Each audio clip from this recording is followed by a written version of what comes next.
Well, it's better late than never, right? Welcome back, everyone, to Planet Coaster 2 as we check out Update 1.1 as well as the Thrill Seekers Ride Pack. Now, we did cover the kind of overview of the contents of what you get in both the update as well as the DLC on the channel before, but I really wanted to dive into this in-game. And I know it's like a week late, but I just wanted to show off everything that you get for free, which is everything that you see back here, and everything that you pay $9.99 for, which is right over here. Before we do get started, I do want to give a huge shout out to Frontier for providing me with the key for this pack, which is very helpful, very handy. So do keep that in mind as I talk about this. Obviously, it's just social engineering at this point where it's like, you know, obviously I'm going to have a little bit more of a skewed view of this because I did get this for free, but I will be having a giveaway. So just do a hashtag Volt to enter yourself into the giveaway for the key, because I do want to make sure that some people at least get to try this for themselves, even though we'll get into like all the details about this pack and the update and stuff. So this pack, the Thrill Seekers Ride Pack, does retail for $9.99 US, and it gives you 5 rides over here. We can see that we currently have 3 of them, 3 flat rides over here, and they are all spin rides. So the way that you access them, well, you don't really get to the old customize menu anymore. That's one of the changes that they did for the last update, which we'll talk about a lot more. Of the physical changes, like the water droplets, the actual pieces, but there were some minor kind of like just general quality of life changes, like the weather, which is going to be very cool. But we do have these new items for the pack itself, so these are ones that you buy. So if we can actually enter the guest POV, here is the whirlpool ride. It works, I mean, it just spins you up and down, which is kind of cool. There's not really anything like this currently in the game, which I find very cool. And you can edit these kind of. So let's actually just pause this for 2 seconds. You can edit these arms. So let's just say, for example, they really don't make this system easy, do they? You have to like line it up first, and then you have to like do that. But they don't even align it too well. Do you get that with mirrored?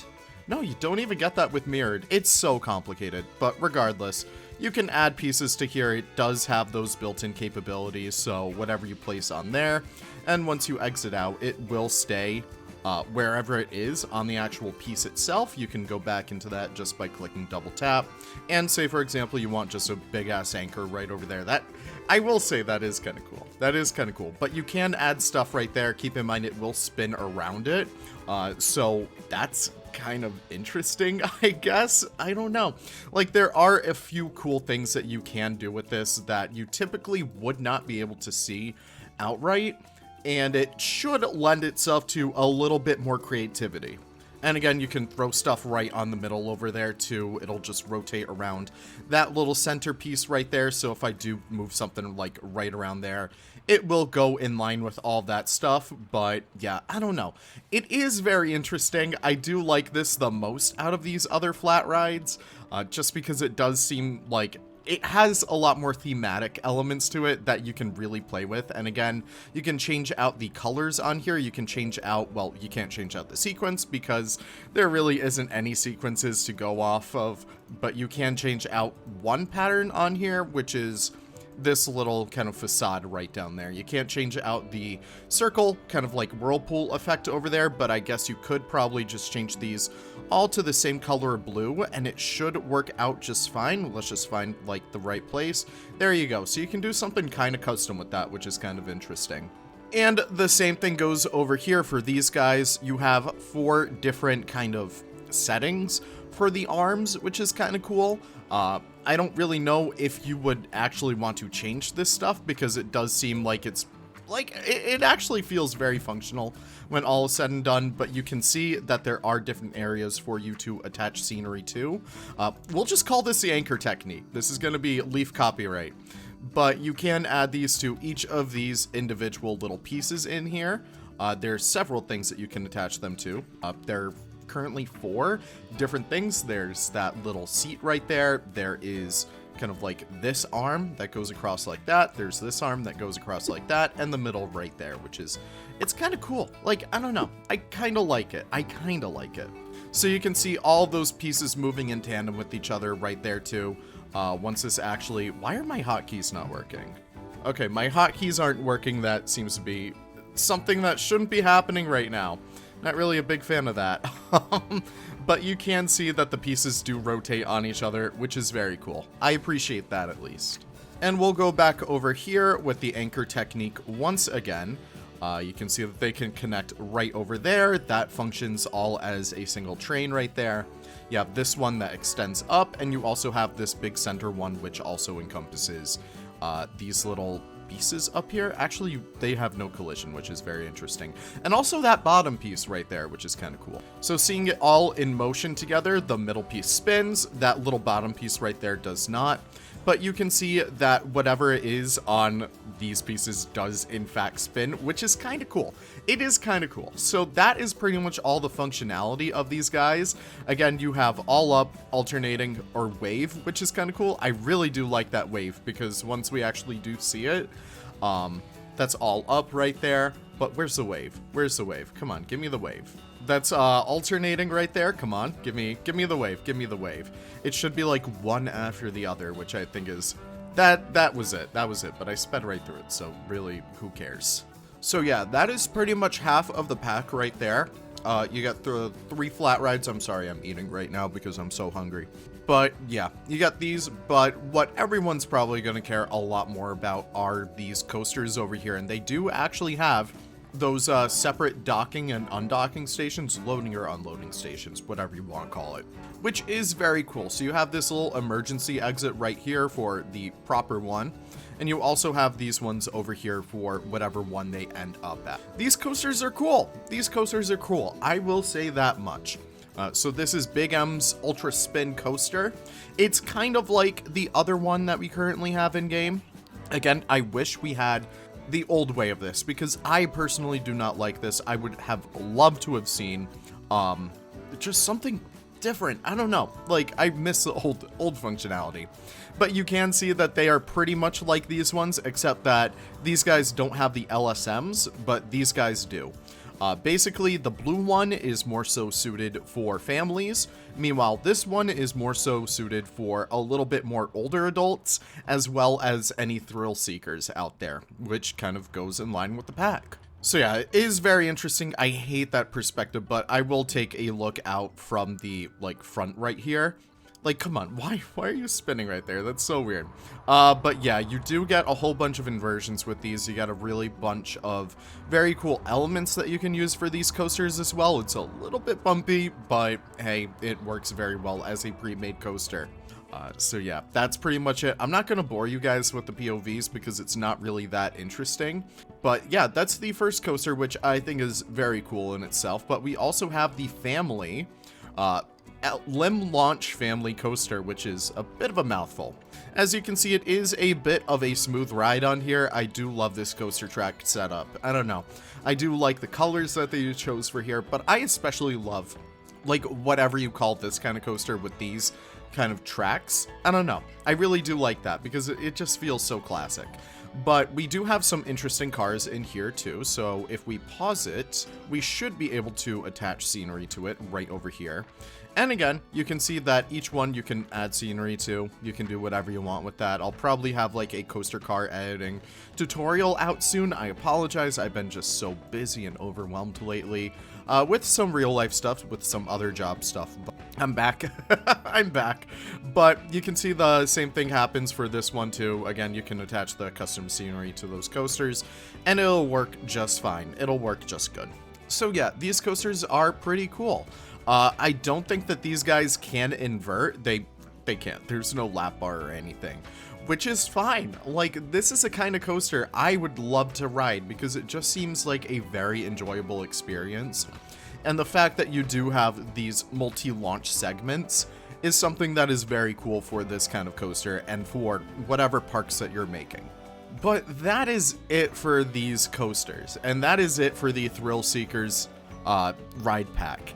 The ride packs in Planet Coaster 1, and I feel terribly bringing this up, but it is my kind of like duty, I guess, to bring this up. The ride packs in Planet Coaster 1 were bigger, and in this one, you're just getting 5 rides. You're getting 3 flats and then 2 coasters. I really hope that's not the case for any future coaster packs or ride packs or anything like that for this game, because to me, this is not a ride pack. This is a scenery pack without the scenery. And personally, I would love to see bigger expansions for Planet Coaster. However, I do think that the Whirlpool ride right over here, the LIM family launch coaster, and this one too, Big M's Ultra Spinner, or whatever it is, I do think that these are the standouts of the pack. I do think that they have a lot of value. Whether they're worth $9.99 to you, that is entirely up to you as the consumer. Again, vote with your wallet. If you don't want to get this pack, if you think that this price is whatever, you have all the right in the world to not buy it. But if you really do want these rides, go ahead and go for it. I'm not sure if the winter sale does have these guys on sale just yet. I'm not sure if that's a thing. I have not looked at Steam, but that is something to keep in mind. It will probably end up going on sale. So just keep that in mind if you do eventually want these coasters, but you're fine with the alternatives, which I think the alternatives are pretty good. I mean, let's just look at all this. Minus however many coasters, -2, you have all of these in here. Yeah, you have about like 45, at least 45 coasters in here. So honestly, make it a challenge to yourself to build for every single one of these before you buy a DLC. Because, like, that's how I would do it if I were a consumer where I did not get the DLC for free or the lucky winner, haha. But, yeah, that's essentially my takeaway on this, is that there's so much other stuff that you could build for in this game. Just try out some of those things. And, just get this if you're a really big fan of these kinds of coasters or these kinds of flat rides. Though I'm not really sure if these have any real-life equivalents right now. If they do, let me know. But that is pretty much it for all that stuff. Now, we've had this stuff going on in the background over here, so let's actually turn the lighting down so we can check out the first update feature to Planet Coaster 1. Planet Coaster 2, Update 1.1.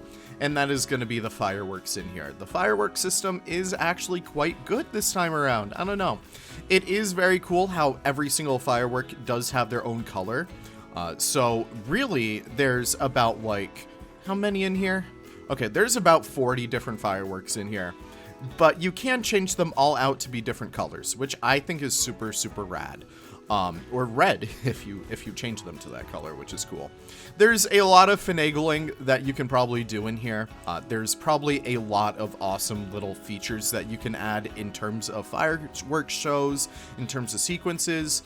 I'm not going to go through the whole rigmarole for all that stuff, but you do get a ton of awesome fireworks, which, can we showcase this? So there is a new tab in here for triggerable items, which I think is super, super helpful. But these fireworks do have little preview images on here of them, which I think is super cool. They don't actually play their firework like live once you're placing it down, nor when you actually do end up placing it down. You have to add them through a trigger sequence, which I think is alright, but it would be kind of cool to actually see them play it out as you place them down. I don't know, that's just me. But that is it for the fireworks. You get a whole bunch of them. Every single one has their own kind of like firework cannon that they shoot off of, which is kind of cool. Like, every single one is unique, and I'm sure people will find ways to actually use these as items for themselves and not really just fireworks. I mean, look at this little tile piece right there. Like, I can imagine someone actually going through and making custom tiles out of just these, and since they need to be triggered on for them to work, it wouldn't be too bad. Like, it actually wouldn't be too bad. That's the kind of player I am. I tend to like to think about that kind of building aspect, about how you can use pieces in different ways. But even over here, you don't even need to use this as a fireworks cannon. How's the scale on this? So, like, maybe you could use this as like a poster rack or something like that. I don't know, but it is kind of cool. Actually, let's kind of play around with this, because, I mean, this is going to be a relatively quick video. I feel like we can kind of play around with this kind of stuff. But you could use this as kind of like a storage kind of thing. Let's just say, for example, you have a few pieces in here. to really make it look like it was kind of like a market stall decoration. Then you can kind of size this guy up a little bit. Yeah, my hotkeys feel like they are not working right now. My add a building is off. I have no idea what's happening right there. But, like, there's gonna be different ways for you guys to use this kind of stuff, which I think is gonna be so helpful. But, I don't know, just think outside the box with that. But yeah, each one has their own little unique one. But at this point, these fireworks are getting just to be a little too annoying right now. So, we're gonna say goodbye to all those and say hello to these new items. I believe that these are the proper sizes for them right here, right? Is that correct? Yep, that is correct. So here are the new coaster supports. We have a whole bunch. There is a ton. But the best part about them is that they can be completely scaled up to 500% more or less, or they could be completely scaled down. Now, I did see some people remarking that some of them do turn into like squares from far below or far away. I can kind of see that with some of these. Maybe it's these ones that they're talking about. But realistically, I don't think that's an issue because I could really see the benefit of them being used from these. Like, just look at the scale on them. You have ones that are smaller than a person's foot. If you really want to do custom shoes on a guest, you really can do that now. But each of these items are completely flexi-color. Each one is completely scalable, which I find to be very beneficial. Except for these guys, which don't get scaled down completely all the way, but it is very helpful to have them at this scale right over here. You can do some really good custom supports with that stuff. And they have just a tremendous amount of applications. Like these, for example, whatever you want to use these for, feel free to. But what I'm thinking, now, if I just set this up correctly right over here, I want to do a little bit of a corner for a building. So we can kind of change this to like a dark gray. Perfect. Okay. Okay. What do you call that piece? Coaster footer. So let's just say, for example, I have the coaster footer and I want to scale it up just a teeny bit. And then I stick it in the wall kind of like this. Enough to make it appear like that, but enough to kind of get by with this. So if I do something kind of like that, and then I kind of push that side over a little bit. At this point, we can now do these very intricate custom kind of sidings, which I've experimented a little bit with some other pieces, but I do like the fact that these are so scalable to the point where it's like, we can do some really, really detailed builds. We can even do custom bricks and stuff like that, which I think is so cool. I think that's very cool. I know not everyone is a builder like that, but I do tend to appreciate that kind of stuff. This is really the bulk of the update for me. I really do love that stuff. But in regards to other stuff, here are our glass pieces. Very cool. Here's the minimum scale for all of them. I believe it does go down to 25%. I wish they could go all the way down to, like, no, they only go down to 50%. Kind of sucks, but whatever. But they do go up to 300%, which is kind of cool. But that's, like, I don't know. I'm happy we have glass. I'm not going to be completely upset about it. I wish we had just a little bit more, just a tad bit more. But it's good that we have a square piece. It's good that we have a rectangle piece. That's good. That's good. I wish we had a little bit more to help flesh out our buildings. But that is certainly a good step in the right direction. And that's the most of what I want to see out of this update today, is how Frontier is stepping into the right direction in terms of getting in kind of like the community's good graces. Before we move on though, if you enter the water, then you exit the water droplets appear on the screen. It's so minor, but I love that stuff. It just helps build immersion. I don't know. Now, kind of going through my other kind of favorite update items in here, I guess. I'm sorry, I'm still eating. We can now attach scenery to flat rides, which is really good. Like, this is really good. This is exactly what I wanted personally, especially for stuff like the flume ride right here. Not the flume, but the river rapids. Yeah, why is my thing not working? It's a little bit of a shame, but yeah, we can now officially attach scenery in here, so we can do some really cool custom ones, which is a huge thing of what I felt like was missing in the base game, especially because these are the themed rides. Your flat rides are the themed rides, not the flat ones, but the tracked ones. Like, I could probably name about 5, like, tracked rides that are super themed compared to whatever amount of coasters that are, just because that's typically where you see a lot more of that action, which I appreciate so much. Now, granted, I'm a little creatively bankrupt right now, so I'm kind of just showing off like some of the stuff on here where, you know, I can just kind of put the items on there and it works. But that is certainly a good improvement right there. Now listen, there's a huge slurry of different update items at this point where you've probably already seen them in your own games, you probably already experienced them for yourself. But yeah, I'm not going to go over everything today just because I want to talk a little bit more about what was revealed today. So Frontier did have their Unwrapped stream, which is kind of like their Unlocked stream, but Christmas themed, yay.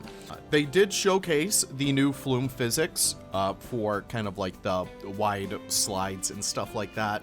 And it will seem like they will be a little bit more dynamic, which I think is perfectly fine. Now, don't get me wrong, I am always appreciative to any updates or any changes that Frontier is able to do to make the game better. However, one of my main issues comes from the fact that my game experience is not going to be affected by that. So say, for example, like these wheels aren't perfectly aligned to this coaster track, which they are. You can see that they actually are, but I know that's something that someone's bringing up in regards to one of the coasters out there. But let's just say that that was a thing. It doesn't bother me because most of the time I'm looking at the coasters from right here, or let's just say I'm looking at the coasters from right here. I'm sitting as a guest on one of my own coasters. I don't care about the tiny little details like that. What I care about is making my parks and making them look good. And there's still a few things in terms of, like, say for example, let's look at this, the bamboo wall, okay? You see this piece right here? Let's just say I want to make a whole area where it's blue bamboo walls. Try saying that 5 times fast. Now, let's just say I place down a 2 meter half width one. Let's just say I want the 4 meter. Look at that, it changes color. Back to whatever the original one is. And that is something I do not like, because in Planet Zoo, that wasn't a thing. It would retain whatever color it was across the entire set, whatever you were building with. So even then, let's just say I want to get different colors in here. Let's just say my palette is blue, green, and gray. So if I group all these as scenery, there would be a multi-select button for Planet Coaster, not Planet Coaster, for Planet Zoo, where it would be called Select by Multicolor, or Flexicolor, select by color channel. And if I click on the blue ones, it would only select the blue ones, and I could change out the color for that to be like red or something. But unfortunately, that is not a thing in Planet Coaster 2, which it really does slow down my building process, and it really makes me... I'm always excited to build in this game, do not get me wrong, because, I mean, like, look at this. The fact that I could go, like, okay, that doesn't really... Okay, the fact that... Come on, stop showing the lighting. The fact that I could go like this, up and down, and scale them up and down, that's huge to me. That is huge. That is awesome. That makes me love building in this game. However, it's the other stuff that they forgot to add from Planet Zoo, from Planet Coaster even, that is not present in this game that I feel like is so lacking. And I personally would prefer them to work a lot more on that stuff than a lot more of the cosmetic stuff. Like, oh no, those slides actually, oh no, those slides deflate over time. The inner tubes or whatever, your guests will be spotted blowing them up. I don't care about that stuff. I care about playing the game, and I don't know, I care about that, I guess. I don't know. But yeah, that's number one. Number two is a little bit more shocking. We'll come over here so we can get a different kind of like talking point angle. They said at the start of the stream, they acknowledge that the DLC release for the Thrill Seekers Ride Pack was a little bit untimely, but they also said, and they kind of like apologized for it, which is good, but they also said that in 2025, they're going to focus on free updates for Planet Coaster 2. Maybe I'm reading into this a little bit too much, but I don't see that as a good thing. Listen, Thrill Seekers Ride Pack, we can see it right here. This is $9.99. No, God. No, this is $9.99 worth of content. To some people, I guess. Which is fine. Like, I don't know, if you really like these rides, power to you. But I'm more of a scenery guy. And the fact that Planet Coaster 2 still only has Viking, Resort, Aquatic, and whatever the last one is, mythological, I guess. The fact that we only still have those right now, it's not the best, but I would have preferred a scenery pack. Now, what this means, kind of like the point that I'm trying to get to, is if they're only going to focus on free updates for 2025, I'm worried that they got the wrong impression about the timely release of this DLC, or untimely, however you see it, and think, oh, they didn't like DLC, so we're just gonna work on this thing for free now, which, like, to me, if we get free stuff, that's great. If we get free stuff, that's great, but I know realistically that free updates means items like these right back there. They're going to be super helpful. Like the girders, the glass pieces, this is all going to be super helpful. But that's going to mean no free themes. Like, I do not see them releasing a free theme. Maybe they released a free theme with like the gingerbread set in Planet Coaster 1, but that was when Frontier wasn't as big as they are right now, technically, I guess. I don't know. So, I don't know. I'm hoping Frontier is listening right now. They're currently on their winter break as of this point, I believe. But I'm really hoping that they get the idea that it was the timing of the DLC and maybe a little bit of the price and the contents of it, rather than the fact that they're releasing DLC to begin with. Because I do think that this game does need DLC to survive. You can disagree with me if you want. This is just my opinion. I do think the game needs DLC. It was just a matter of fact that the DLC was not the best and released at the worst possible time. So that's really it right there. Oh yeah, also like weather, we can change weather right now. We can change it to light rain, heavy rain, windy, which I think is so cool. But yeah, there's that's that right there, which I think is so cool. You can just change it to sunny if you want. You can change it to cloudy. I'm probably going to keep my game in cloudy because I really do like that overcast kind of look that it gives the game. Yeah, look at that. It's a little bit more muted. But I don't know. That's my personal takeaway. I don't think that we're not going to get DLC in 2025, but I think that we might get less now, which is not what I wanted. I don't know. Now, of course, I'm so excited to hear what you guys have to say in the comments down below about both this update as well as this ride pack. What are your opinions? How do these rides look to you? Personally, I really do like these rides. Like, I really do like these rides. They are very cool. Maybe I'll make a park with just these items. Who knows? I don't know, but I don't know. I'm kind of a fan of this stuff. I just wish we had scenery to go alongside this. But that's where I guess I'm going to end the video. Thank you guys for stopping in. I always do appreciate it. Be sure to keep your eyes posted for more Planet Zoo and Planet Coaster content along the way. I'm hopefully going to be streaming more now that the holidays are here. So keep your eyes posted on the channel. But with all that being said, thank you so much one last time. I always do appreciate it. Be sure to check out this DLC on Steam if you really want, or enter the free giveaway. I'll probably draw winner about, like, 5 days, maybe less. Maybe it'll be your Christmas present. I don't know. But with that being said, thank you so much. Take care and have the most wonderful of wonderful days. Goodbye now.